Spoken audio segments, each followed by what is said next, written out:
लाखों लोग रोज मुंबई में एक्टर बनने आते हैं और कुछ समय बिताते हैं और वापस फिर अपने घर चले जाते हैं।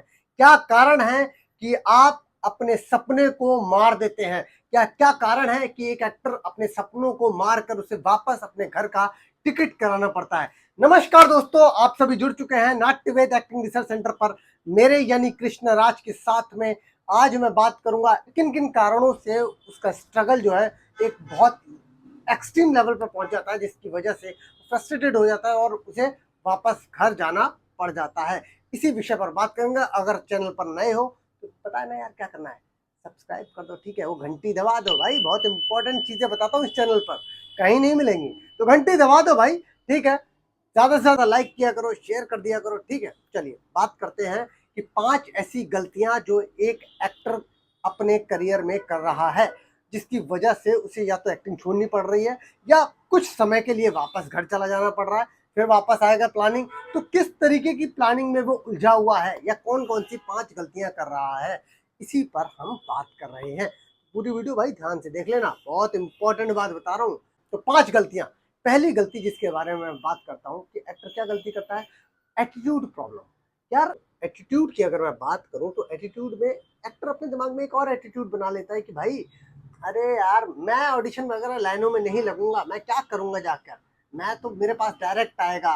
क्योंकि वो 1-2 महीने तक तो बहुत कुछ जो नए एक्टर होते हैं उनके बारे में बात कर रहा हूँ, जिनको अभी तक काम नहीं मिला है उनके बारे में बात कर रहा हूँ कि भाई वो क्या करते हैं भाई, 1 महीना 2 महीना मुंबई आएंगे, उसके बाद तो तब तक तो खूब सारे ऑडिशन वगैरह लाइन में लगेंगे और आराम नगर घूमेंगे, प्रोडक्शन हाउस जाएंगे। उसके बाद फिर उन्हें लगने लगता है अरे यार ये सब वेस्ट है, फिर वो जाते ही नहीं है, पूरे साल घर पे बैठे रहेंगे। भाई उससे भी काम नहीं होगा कि कोई भी बंदा आपको हायर घर पे आके नहीं उठा के ले जाएगा। प्यासे को कुएं के पास जाना पड़ेगा, कुआं थोड़ी चल के आएगा, आपको जाना पड़ेगा। हजारों लोग लाइन में हैं भाई, तुम्हारे पास कोई क्यों आएगा? और थोड़ी चीज है भाई, रीच, तुम उन तक पहुंच ही नहीं रहे हो जहां पे तुम्हारी जरूरत है, सही जगह तक तुम पहुंच ही नहीं रहे हो। क्यों? क्योंकि तुम्हारा एटीट्यूड तुम्हारे दिमाग में, क्योंकि तुम अपने आप में बहुत बड़े एक्टर मान चुके हो अपने आप को। एक आध नाटक करके कहीं से आ गए थे तुम, उसके बाद तुमने 2-3 वर्कशॉप ले ली होंगी, ठीक है, उसके बाद तो तुम्हें लगता है कि एक्टिंग तो बस हो गई है, अपन तो एक्टर हैं, हमें किस चीज की जरूरत है। और तुम जो है भाई, ना तो तुम ठीक से ऑडिशन देने जाते हो, ना इंट्रो बनाते हो, अगर कोई ऑडिशन आ भी गया तो उसे ठीक से रिवर्ट नहीं करते हो, आज का ऑडिशन कल बना के देते हो। तो इस तरीके की दिक्कतें पैदा होती हैं, एटीट्यूड, जो कि आगे जाके आपको बहुत ज्यादा नुकसान पैदा करेंगी। बहुत बड़ा एग्जाम्पल है भाई हमारे सबके सामने गोविंदा का। गोविंदा सर का एटीट्यूड की तो दिक्कत है। एक इंसान ने अपने टाइम पर, जिसने 70-72 पिक्चरें एक साथ साइन करी हो, उसके बाद झड़ी लग गई थी पिक्चरों की भाई, पैसा वापस करना पड़ गया। और अब उनका वो जो एटीट्यूड जिसे कहते हैं ना, संभल नहीं रहा है। मैं तो सबसे बड़ा इंसान हूं, एक्टर हूं तो मैं ही हूं, टाइम पर सेट पे नहीं पहुंच रहे। तो ये सब दिक्कतें क्या पैदा कर रही है, एटीट्यूड, जिसकी वजह से आप एक्टर चाहे बहुत अच्छे हो, लेकिन आप मार्केट से क्रैश हो जाओगे, खत्म हो जाओगे, आपको कोई नहीं पूछेगा। अब दूसरे फैक्टर के बारे में बात करते हैं कि भाई ये है कम्युनिकेशन विद डायरेक्टर। ये क्या टॉपिक क्या कहता है कि कृष्णा सर इसे भी समझा दीजिए कि भाई कम्युनिकेशन स्किल, आप अपनी कम्युनिकेशन स्किल एटलीस्ट ऐसी करके आओ कि पॉजिटिव तरीके से आप चीज़ों को रिसीव करो और बातचीत कर पाओ। कास्टिंग डायरेक्टर से बातचीत ही नहीं कर पाओगे तो यार काम कैसे मिलेगा, तुम जुड़ोगे कैसे? ठीक है, झिझक रहेगी तो फिर सबसे बात वहीं पर आ गई ना, क्राफ्ट को बेचना भी तो आना चाहिए ना, तो खुद को प्रेजेंट करना भी आपको आना चाहिए। बहुत सारे लोग बात ही नहीं कर पाते, या बात करेंगे तो बहुत हार्श टोन में बात करते हैं, एरोगेंसी दिखाई देती है उनके टोन में।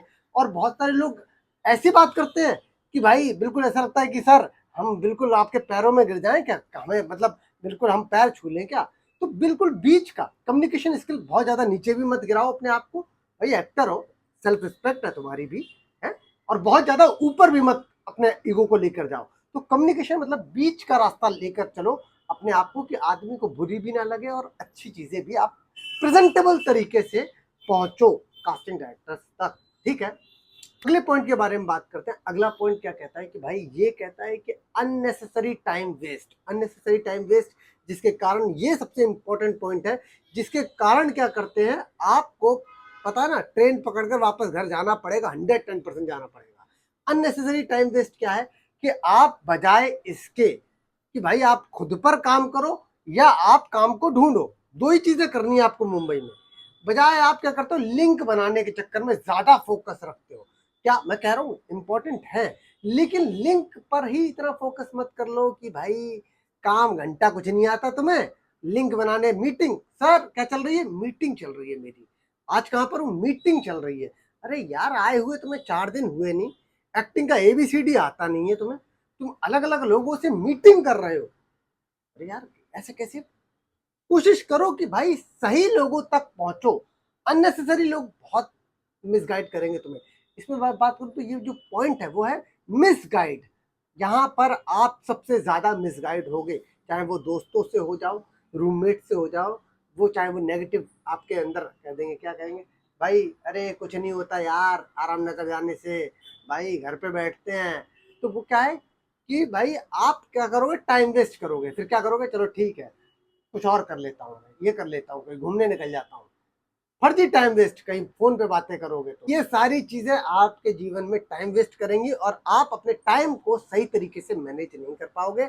और 1 2 3 4 महीने के बाद, आप 1 साल बाद आप अपना प्लान जो है ड्रॉप आउट कर दोगे, कह दोगे कि भाई एक्टिंग में कुछ नहीं रखा है, हो गया भाई जिसका होना है, तो आप अपने घर वापस ट्रेन की टिकट कराओगे और वापस चले जाओगे। चौथे पॉइंट के बारे में बात करते हैं, ये है भाई शॉर्टकट। बहुत सारे लोग जो एक्टर बनने आते हैं मुंबई में, उनके दिमाग में शॉर्टकट रहता है कि यार मैं बस 2 महीने में एक्टर बन जाऊंगा, अपने दिमाग में एक अलग ही प्लानिंग लेकर आते हैं वो मुंबई। अभी घर से चले नहीं है, उन्होंने सोच दिया कि मैं जाऊंगा जॉब करूंगा, वहां पर ऐसे करूंगा ऐसे रहूंगा, इतना कमरा मिल जाएगा, 2 महीने बाद मुझे काम आना स्टार्ट हो जाएगा, वहां से इतना पैसा आ जाएगा, नहीं आएगा।